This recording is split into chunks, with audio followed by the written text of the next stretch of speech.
sani muaste subak wantah petani sani makari ring carik utawi medue carik ring dike wantah niki kelompok tani sani makari ring subak niki kawasaden subak sani resmi dados subak wantah wenten wewidangan wenten kramu wenten parayangan nike sampun kawasaden subak sarang-sarang semotone makarya mangde saling tulungin saling sarengin mangde persida memargi pakaryan nike rahajeng rahayu mangde persida karya ring subak nike bekerja sama sareng sami saliring makarya ring cariki makarya ring telabahi utawi makarya ring genah-genah siosan nikulah kerjasama mangde persida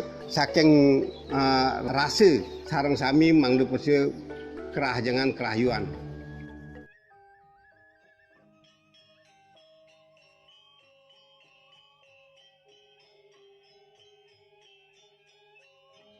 Subak adalah organisasi kemasyarakatan yang khusus mengatur sistem perairan sawah atau irigasi yang digunakan dalam bercocok tanam padi di Bali, Indonesia.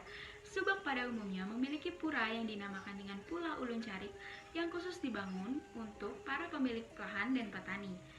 Pura tersebut diperuntukkan bagi Dewi Sri, yaitu Dewi Kemakmuran dan Kesuburan menurut kepercayaan masyarakat Bali. Sistem irigasi ini diatur oleh seorang pemuka adat atau Pakaseh yang juga adalah seorang petani di Bali. Sejarah Subak. Munculnya sistem irigasi di Bali ini tentu tidak dapat dilepaskan dengan latar belakang sejarah di Pulau Jawa. Hal ini dibuktikan dengan temuan berbagai peninggalan prasasti yang terdapat di wilayah bekas kerajaan-kerajaan di Jawa Timur. Ditemukan fakta bahwa pertanian, ladang, dan perkebunan merupakan mata pencarian yang penting bagi masyarakat di Pulau Jawa.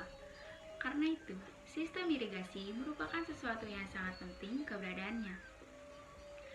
Perpindahan penduduk yang terjadi menuju Bali, khususnya dari Pulau Jawa, tentu juga berpengaruh kepada pindahnya kebudayaan masyarakat. Salah satu kebudayaan yang pindah adalah sistem irigasi yang dibawa oleh masyarakat petani. Hal ini menjadikan adanya kesamaan sistem subak di Pulau Bali dan sistem subak yang ada di Pulau Jawa. Dalam implementasi sistem subak di Pulau Bali dapat dikatakan berhasil sebab memiliki sistem organisasi yang begitu baik. Selain itu, implementasi dalam subak di Bali juga begitu rapi, terlihat dari jadwal tanam yang teratur dan pembagian air yang juga sangat ketat dan teratur.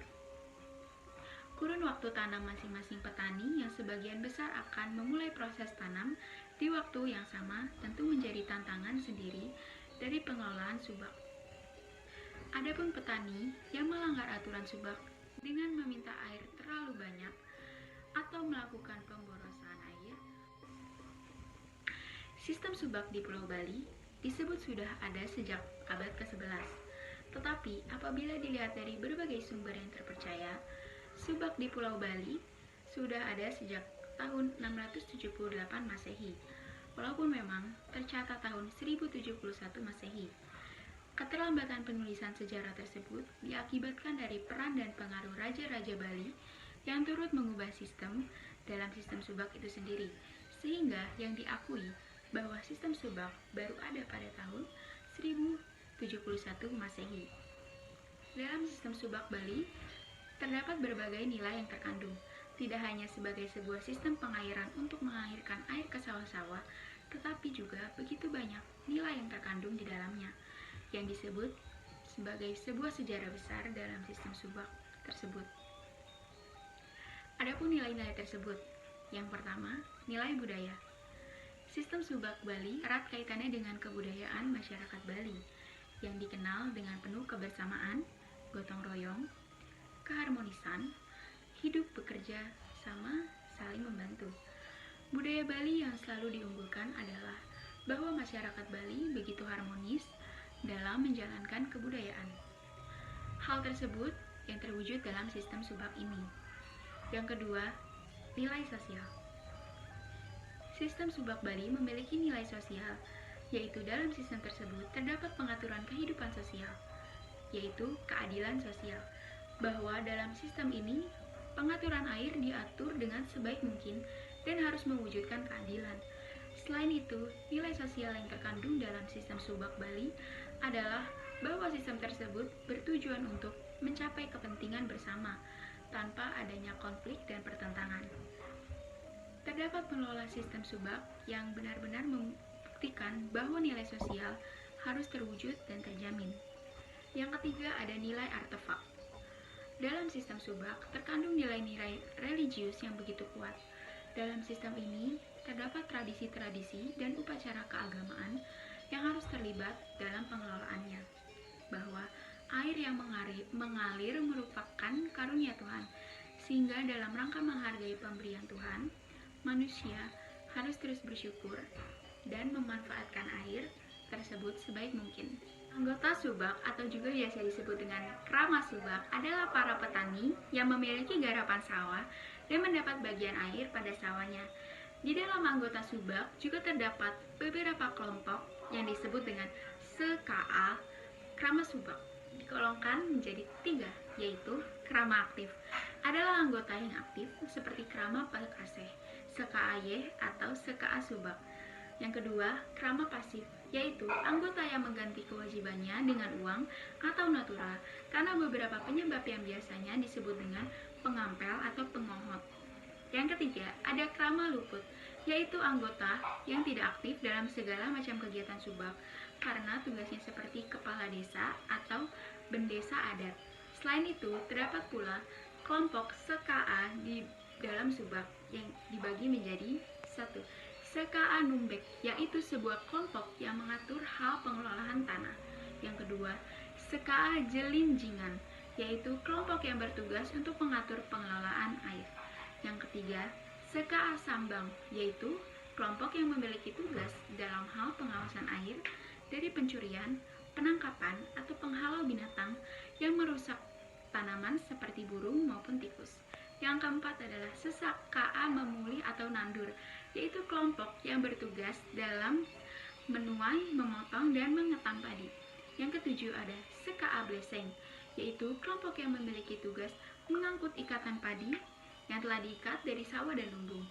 Sebagai organisasi yang bersifat otonom dalam mengurusi organisasinya sendiri, Subak dapat menetapkan peraturan yang dikenal dengan sebutan awik-awik, sima, pararem. Di dalam awik-awik tersebut dimuat hal-hal dan ketentuan pokok, isi pokok dalam awik-awik, yaitu mengenai mengatur tentang parahyangan, pawongan, dan palemahan. Sedangkan ketentuan yang lebih detail dimuat dalam pararem sebagai pelaksanaan awik-awik Subak. Awik-awik Subak memuat tentang hak dan kewajiban dari warga Subak, serta memuat tentang sanksi atas pelanggaran hak dan kewajiban tersebut.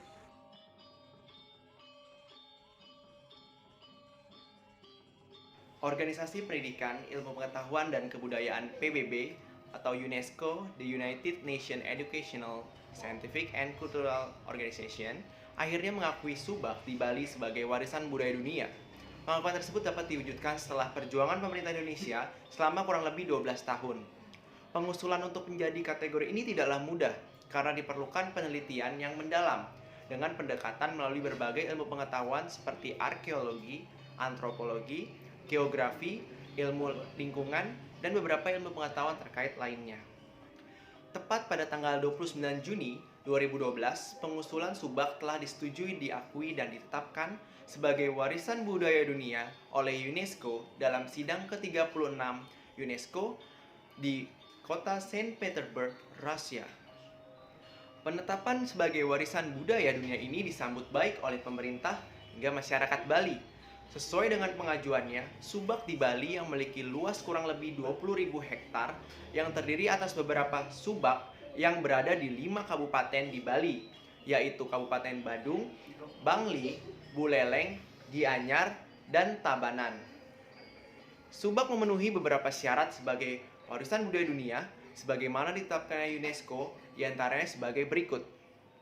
Yang pertama, Subak merupakan tradisi budaya yang membentuk landscape Pulau Bali. Subak telah hadir di Bali sejak abad ke-11 dan merupakan lembaga tradisional yang menerapkan filsafat Trihita Karana dalam aktivitasnya. Pada setiap subak terdapat pura subak yang menjadi pusat spiritual dalam pengelolaan irigasi di kawasan subak. Melalui sejumlah ritual, persembahan, dan pertunjukan seni, pura subak adalah sebuah tempat di mana petani mencari harmoni antara mereka dengan Tuhan Yang Maha Esa. Kedua, landscape Pulau Bali merupakan bukit tentang sistem subak yang luar biasa. Sebuah sistem yang demokrasi dan egaliter. Sejak abad ke-11 Masehi, jaringan Pura Subak telah mengelola lingkungan ekologis sawah teras ring yang mencakup semua daerah aliran sungai atau DAS di Bali. Pura Subak merupakan solusi yang unik dalam menghadapi tantangan yang semakin kompleks di masa depan. Poin ketiga, Pura Subak merupakan suatu lembaga yang unik yang sejak berabad-abad yang lampau terinspirasi dari sejumlah tradisi keagamaan masa lampau di Bali. Berbagai ritual yang dilaksanakan di Pura Subak mengaitkan eksistensi Pura Subak dengan pelaksanaan pengelolaan irigasi. Hal itu merupakan perwujudan dari implementasi filsafat Trihita Karana yang dimana harus ada harmoni antara manusia dengan Tuhan Yang Maha Esa. Harmoni antara manusia dengan Tuhan ini diwujudkan melalui ritual-ritual di Pura Subak. Itulah sebabnya sistem Subak yang mengimplementasikan filsafat Trihita Karana dalam aktivitasnya disebutkan sebagai bemper dari kebudayaan Bali tersebut. Patut diketahui bahwa Trihita Karana adalah 3 jalan untuk menuju kebahagiaan hidup. Yang pertama, harmoni antara manusia dengan Tuhan Yang Maha Esa atau parhyangan. Yang kedua, harmoni antara manusia dengan sesamanya atau disebut juga dengan pawongan. Dan yang ketiga, harmoni manusia dengan alam, lingkungannya yang disebut juga dengan palemahan. Untuk aspek parahyangan yang dilaksanakan oleh Subak adalah dengan melaksanakan berbagai ritual di Pura Subak dan pada berbagai pura yang berkait dengan Subak. Untuk aspek parahyangan yang dilaksanakan oleh Subak adalah dengan melaksanakan berbagai ritual di Pura Subak dan pada berbagai pura yang berkaitan dengan Subak. Di samping itu, petani atau anggota Subak juga melaksanakan ritual pada lahan sawahnya. Pada dasarnya, setiap petani akan melaksanakan kegiatan di lahan sawahnya. Maka mereka selalu mendahulunya dengan kegiatan ritual. Yang kedua, untuk aspek pawongan yang dilaksanakan dengan nyusun peraturan Subak atau awik-awik yang mengatur tentang apa-apa yang boleh dan apa yang tidak boleh dilakukan oleh anggota Subak agar tidak terjadi kesalahpahaman dan terjadinya harmoni yang bersangkutan. Kemudian untuk aspek palemahan yang dilaksanakan adalah dengan membuat sawah sesuai dengan kontur lahan. Petani atau anggota Subak membuat sawah dengan tidak merusak kontur lahan tersebut. Kemudian kita beralih ke Festival Jatiluwih yang berlangsung pada tanggal 20 sampai 22 September setiap tahunnya.